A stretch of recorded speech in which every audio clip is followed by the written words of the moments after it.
What up, what up, what up? It's your boy Dave B. You're watching the Esoteric Hustler Academy.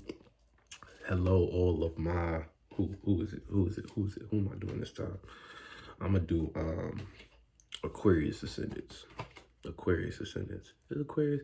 Let me see. I did Scorpio, I did Sag, Cap. Yeah, Aquarius. Aquarius time. So off the bat, you know what I'm saying? So here's what we're going to do now. For now on, the house transit reasons I was going to do, I'm going to do those for the new moon and full moon. And in between weeks, I'm going to just do regular business tarot, you know what I'm saying? So we jump right in because those other readings take a lot out of me. So it's like, you know, I got to find a way to balance it all out.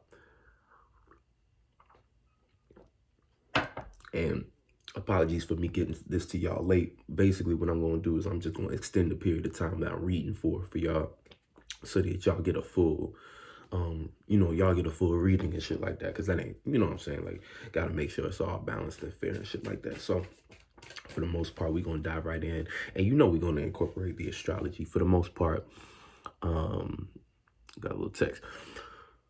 For the most part, yeah, for the most part, the moon right now. So if you're in Aquarius Ascendant, chances are the moon for you is in the moon is currently in y'all sign. So yeah, first house, moving into the second house, you know what I'm saying? Because it's about to be in Pisces.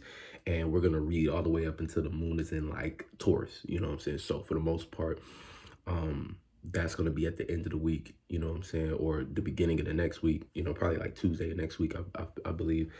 And for the most part, you know, for y'all, Taurus is going to be in y'all fourth house. So this is really a personal week, a personal building week, you know what I'm saying? Starting off, or right now it's finishing out in your first house. So for the most part, it's kind of like, okay, you know, getting back to self type shit, getting back to self, and, you know, kind of moving into more of a connected time, more of a meditative time by the time next week. So right now you might be kind of going through some personal situations and things of that nature. And when the moon slides into your second house, you're going to have to, it's going to be a chance to look at your values. And then the sun being in y'all, I believe, 11th house. So you're doing a lot of things with your network. So you might have been in a period of time where you were really involved in your network, and now you're like, all right, let me figure out what I'm doing again. You know what I'm saying? Let me figure out what I got going on and shit like that. So, yeah, let's dive right in. Y'all know the first card is like what we need to be valuing and shit like that. So let's see. Oh God, she was jumping. And she was jumping. Almost there. Almost there.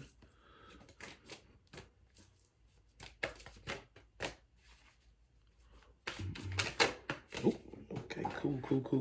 We got two. So we got two of water, and we got the J of fire. So this is what you need to be valuing: your emotional relatability and a jackpot of creative expression. So for the most part, y'all are in a space where, like I was saying, so within your network, or just in general, like let's, you know, I just say your network because that's where the sun is at. So that's where you're going to be kind of focused on for the most part. You're focused on your network and focus on, you know, different people that you're associated with and things of that nature. But for the most part, it's like, who are you connected to? Who are you connected to? I believe this is Cancer energy, if I'm not mistaken. Yeah, I believe this is Cancer energy, but it's also the 2. So the 2 is also, you know, forms of relatability, water that can travel to another, connecting to another individual or someone else affecting you. So there might be someone else that you're emotionally connected to that is actually playing out as somebody that you need to value, most likely somebody within your network. And as you're going through, you might find yourself like that same person might be somebody that you're personally connected to, and ultimately somebody that you want to create privacy with. And now this could be a business partner too, you know what I'm saying? Because this is a business reading. So for the most part, it's like all these things you can pertain it to either your actual business, or you can pertain it to business as your life occurrences, you know what I'm saying? Because our life is our business. Honestly, you know, business in terms of the magic square is just something that they gave us to operate within, to be like, hey, you have a job. But the real job is always taking care of your own business, your own shit that you got going on in your life, you know what I'm saying? And not really giving too much energy to their shit. And then you got a jackpot of a creative expression. So maybe there's a creative idea or vision that you have of someone else that is something that you need to be valuing and paying attention to for the most part. So let's go ahead and find the second one. And so the second one is what you need to criticize in your life, organize, fix, adjust, things of that nature.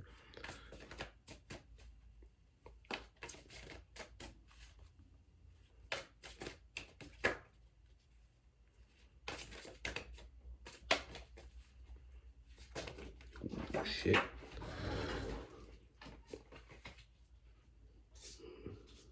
don't think that was more so me. Or for y'all, I kind of got that feeling like, you know, jumping the gun. Maybe y'all want to jump the gun, you know. Cool. These shits keep falling. So for the most part, 7 of water. This is what you need to criticize. So the 7 of water, 7 being a higher thought or a higher perspective, a higher angle.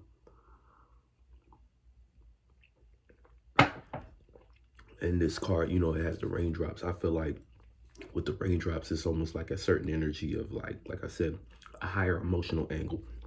So there might be something you need to separate from emotionally in order to successfully relate to that individual or to successfully actually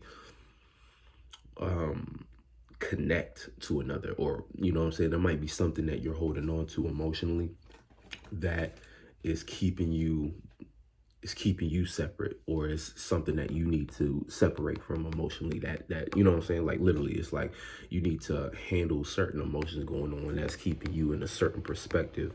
The 7 is also dealing with separation, which is why I keep saying that and shit like that. So for the most part, and let me think, 2, 3, 4, 5, 6, 7. I believe this is a Scorpio. This is in the Scorpio decan, or Scorpio in the Scorpio category, if I'm not mistaken.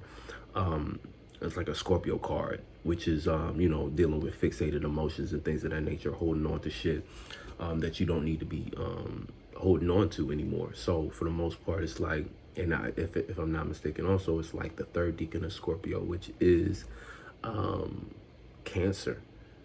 Yeah, which is Cancer. So it's almost like you need to criticize certain things, certain moods that you might be in that's affecting the way you are thinking about your circumstance and situation, because that 7 is also like if you're talking about, you know, 1, 2, and 3, 4, 5, and 6, 7, 8, 9, 7, 4, and 1 are the masculine numbers, you know what I'm saying, more focused on outward expression, more focused on you know, less on actually receiving. So it's like it might be a certain thing that you're willing to, a certain way you're feeling, a mood that you're in, that you're choosing to fixate in, right?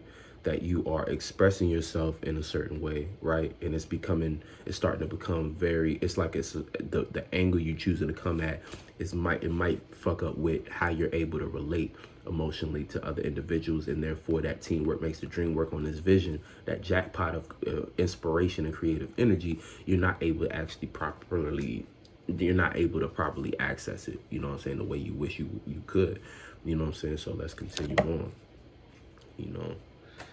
And this is why, like, god damn, yeah, y'all jumping the gun, y'all in this bitch hopping, y'all like, god damn. But yeah, you know what I'm saying? So for the most part, like that's kind of what I was getting, because like, you know, even with the moon traveling through your first to your, you know, it started off this week when the moon was in Capricorn. So that was like your 12th house, you know what I'm saying? Starting with your 12th house, coming off of that new moon energy. You probably didn't know what the fuck you wanted to do for real. You probably was like, you know, you had a dream within your network. You know, the new moon passed through your 11th house, new connections, new network. But then it was like, okay, these dreams, but now you are coming back to self to say, do I even connect with these dreams, or are these dreams just something that, you know what I'm saying, that got me kind of here, there, and everywhere? You know what I'm saying? Are these dreams something that just got me all over the place and shit like that? And I think, see, like I be saying, like, I'm not the best shuffler and shit like that, but sometimes these cards be jumping, yo. When I be in certain energies, like y'all reading, and in the Scorpio reading, I was like jumpy, you know what I'm saying? A lot of jump. A lot of jumping the gun type shit. But let's see. Let's go. So the third card is what we need to take action on. So for you, it's the 10 of fire. So for the most part, you need to take action on some type of constructed expression. So 10 would be, I believe this is the Sagittarius fire. And so this, you know, calls towards basically expressing yourself. And you see, it's a bit explosive, you know what I'm saying? It's a bit explosive, but I feel like this is more like actions. Like you need to, on some level, you need to get it out, you know what I'm saying? You need to express. So it's like this 7 could keep you away from knowing how to connect to either another individual or even connect with your own emotions that can allow this to shine for real. Because sometimes we'll be in certain moods that keep us from actually wanting to express ourselves, and that's where this 7 could come in. So maybe there's something you need to separate from so that you can embrace the full expression of what it is that you actually, your vision, you know what I'm saying, dealing with the Sagittarius like energy. And let me see, it would be a Sagittarius card, and it would be in the third deacon of Sagittarius, which is Leo. So, you know, establishing yourself, expressing yourself in more of a fixed way, which is, you know, to you, a opposite. So you might be reluctant to actually even be in this energy where you feel like your visions, you feel like your visions are, you know, there to be put forth. It's like you might, like I said, this 7 might be influencing you to doubt your abilities, and therefore when it comes to this creative expression, this won't be able to have its full magnitude because you didn't deal with this water. You didn't separate from this emotional thing holding you back. And yeah, and it's also the Capricorn number, you know what I'm saying, dealing with 10. So on some level, there is a form of practicality that needs to be implemented. But what's more important, that you express your creativity, you express your vision, you know, your vision specifically, you know what I'm saying? So it's like, you know, and that's why, like I said, so at the end of the week, or end of this readings week, when you get to the moon being in your 4th house, that's going to be a time where it's gonna be like you're gonna have to like get over that emotional hump. You're gonna have to, or you'll be in a space where it's like it'll be in your 4th house, so you're gonna be forced to deal with a lot of these private matters and stuff like that, these internal things. So it's like this ain't nothing that you could really run away from. So I wouldn't, you know what I'm saying, like I ain't really advising shit. I'm just kind of telling you the energies, but I'm saying like you want to deal with those emotions, you know what I'm saying? Because I know you being an air sign, you might want to think it out. You might want to think it through. You might not want to actually get into it, you know what I'm saying? You might want to actually, you know, just think it through and keep it moving and shit like that. But it's like you can only do that for so long. Emotions, if you don't handle them, and that could handling an emotion, that could be even just, you know, killing it, right? Killing it, but you have to address it, you know what I'm saying? You have to feel it, acknowledge it for what it is. Even if, you know, even being an air sign, Aquarius at that matter, even when you receive, it's like, you got to remember that even if you're thinking about it, allow your thoughts to inform you on how you feel about it. You know, take the time. And it's like the thoughts come fast. So if you, that's why, like, really when it comes to air signs, the problem don't be that y'all can't feel. Y'all don't take the time to feel.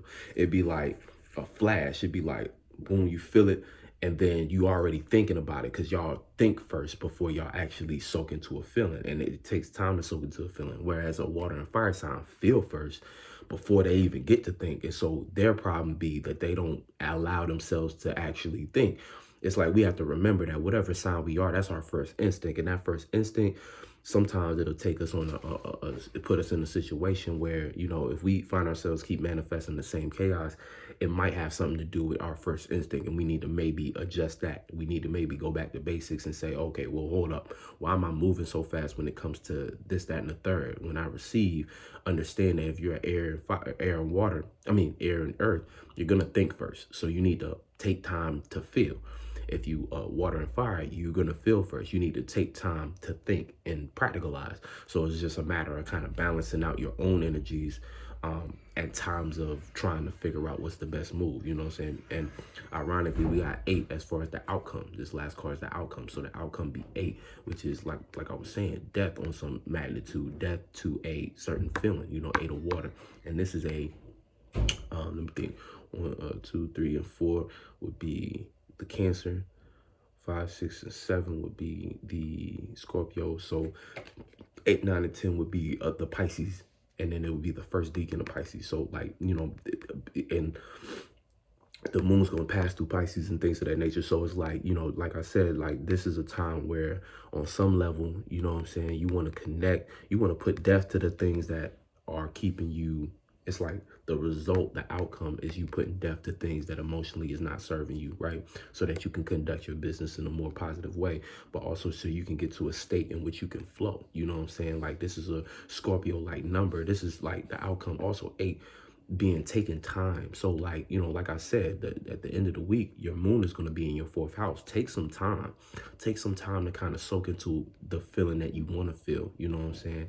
And it's like that will help fuel this creative expression and help it move further than just being something explosive that's like one and done. Because see, if you cling on too much of this emotion that ain't really helping you or nothing like that, and you don't separate from this properly, and this represents everything that is emotionally holding you back from expressing your business, right?